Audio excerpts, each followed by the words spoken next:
Le problème de l'Afrique, c'est les Ivoiriens, c'est la Côte d'Ivoire. C'est pas moi qui le dis, hein. Il y a un monsieur qui a fait une vidéo là-bas, de l'autre côté, au fond diable, qui disait pourquoi entre nous Africains, on ne se soutient pas quand il s'agit du football. Et dans les commentaires, tout était braqué sur les Ivoiriens. C'est nous le problème, c'est les Ivoiriens, c'est les Ivoiriens. Et ils n'ont pas tort. Cette vidéo-là, partagez-la, republiez-la. Parce que je sensibilise en même temps. Chaque réalité ivoirien, s'il vous plaît, vous voyez dans une cour, quand tous les voisins ne te parlent pas, quand tous les voisins sont tout le temps en train de te pointer du doigt, c'est pas eux le problème, c'est toi le problème. Quand tout le monde dit, hey, lui là, c'est plus eux le problème. Parce que toi, si tu peux te mettre à dos tout le monde, c'est pas possible. Tout commence en 2021, je vais vous rafraîchir la mémoire. En 2021, le Cameroun a organisé la Coupe d'Afrique.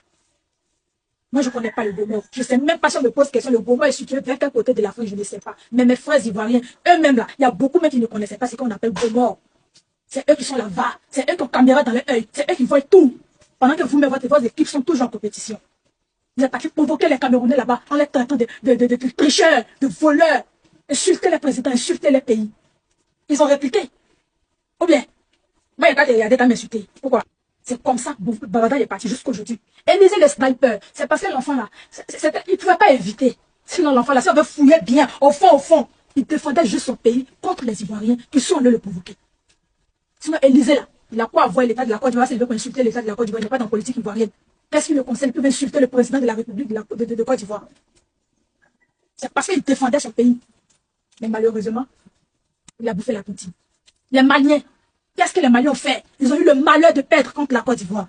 Depuis ce jour, ils vivent un calvaire pour cet attachement. Depuis quand attachement entre nous les Ivoiriens dépasse la frontière, tu joues avec quelqu'un, la personne te dit non, que ton amusement là ne me plaît pas. Fiche-lui la paix. Amusement, c'est pas forcé. Amusement où tu vas passer pour parler mal à quelqu'un. Ça, c'est pas amusement. C'est de l'impolitesse.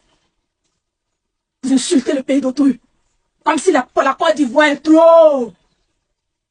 Fichez la paix aux gens. Les Burkinabés sont devenus blogueurs à cause de vous. Matin, midi, soir, si vous êtes sur les dos, le Burkina a rompu quoi même avec la France là. Les Ivoiriens ont chargé sur les têtes. Pendant qu'ils ont payé un monsieur qui a cassé tout un quartier à Koumassi là-bas. C'est parti où? Vous avez parlé? Ils sont devenus blogueurs juste pour se défendre. Sinon, depuis quand vous avez fait vidéo pour bavarder beaucoup. Depuis quand? Mais à cause de vous, les Ivoiriens, vous avez vacciné les gens autour de vous. Fichez la paix aux voisins. Hier, vous avez gagné. Norvège a gagné la Côte d'Ivoire. J'ai vu une vidéo où la personne dit que mais dans le foot, il y a toujours un perdant et il y a un gagnant. Donc, vous avez le droit de perdre. Mais les autres n'ont pas le droit de perdre. Même s'ils gagnent, c'est problème. Bilal, mon frère. Peut-être que c'est maintenant d'autres viennent de te voir, viennent de te découvrir sur TikTok. Sinon, moi, je te suivais depuis Facebook. Autant de tanti Suzanne. Où tu portais Jeep Matiko avec Congo Billet, tu faisais des vidéos.